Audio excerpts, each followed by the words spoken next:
بسم اللہ الرحمن الرحیم۔ شروع اللہ کے نام سے جو بڑا مہربان نہایت رحم والا ہے۔ السلام علیکم۔ حضرت شیخ فرید الدین رحمۃ اللہ علیہ نے پاک پتن میں ایک قطع زمین خریدا، مگر ایک اور شخص نے اس کی ملکیت کا ناحق دعویٰ کر دیا اور اس نے دیپال پور کے حاکم کے پاس دعویٰ دائر کیا۔ حاکم نے حضرت شیخ کو پیغام بھیجا کہ وہ جواب دعویٰ لکھ کر بھیجیں تاکہ اس مقدمے کی پاک پتن کے لوگوں سے تحقیق کی جائے، کیونکہ وہ صحیح صورتحال سے واقف ہیں۔ حضرت شیخ نے کہا، یہ بات درست ہے، پاک پتن کے لوگ ہی اس مقدمے میں صحیح شہادت دے سکتے ہیں۔ عدالت کے حاکم نے پھر کہا کہ جب تک آپ کا وکیل حاضر ہو کر زمین کی دستاویز پیش نہ کرے، اس وقت تک فیصلہ نہیں کیا جا سکتا۔ حضرت خواجہ شیخ فرید الدین کو اس کی یہ بات ناگوار گزری اور ناراض ہو کر فرمایا، اس گردن شکستہ کو کہہ دو کہ ہمارے پاس دستاویز ہے اور نہ ہی کوئی گواہ۔ اگر تمہیں ہمارے کہنے پر اعتبار نہیں ہے تو خود موقع پر پہنچ کر زمین سے پوچھو کہ وہ کس کی ہے۔ حاکم نے یہ بات سنی تو حیران رہ گیا۔ وہ امتحاناً اس زمین کے قطع پر گیا اور اس کے ساتھ ہزاروں لوگ تماشا دیکھنے کے لیے چل پڑے کہ بھلا زمین کیا جواب دیتی ہے۔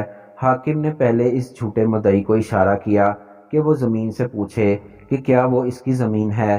مدعی نے بلند آواز سے کہا، اے زمین، تم سچ کہو کہ تم میری ہو یا شیخ فرید کی۔ زمین سے کچھ آواز نہ آئی۔ اس کے بعد حضرت شیخ فرید کا ایک خادم وہاں موجود تھا۔ اس نے بلند آواز سے زمین کو کہا کہ اے زمین، خواجہ فرید الدین گنج شکر کا حکم ہے کہ تم سچی بات کرو، اب بتاؤ تم کس کی ملکیت ہو۔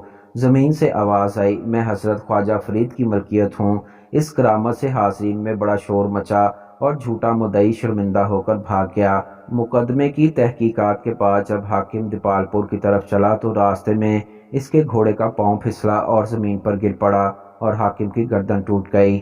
ایک دفعہ حضرت بابا فرید الدین گنج شکر رحمۃ اللہ علیہ لاہور کی حدود میں سفر کر رہے تھے۔ ایک گاؤں میں ایک صاحب اسرار درویش رہتے تھے جن کا گزارا کاشتکاری پر تھا۔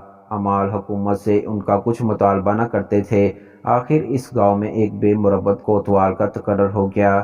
اس نے بزرگ سے لگان وغیرہ کا حصہ مانگنا شروع کر دیا اور حکم دیا کہ اتنے سال تو نے کھیتی باڑی کی ہے اور لگان ادا نہیں کیا، یا تو اتنے سال کا بقایا ادا کرو وگرنہ کوئی کرامت دکھاؤ۔ بزرگ نے فرمایا، میں تو ایک مسکین آدمی ہوں، کرامت کیا ہوتی ہے؟ کوتوال نے سختی شروع کر دی اور کہا کہ میں تجھے ہرگز نہیں چھوڑوں گا، یا تو اتنے سال کا لگان دے یا کرامت دکھا۔ درویش مجبور ہو گئے۔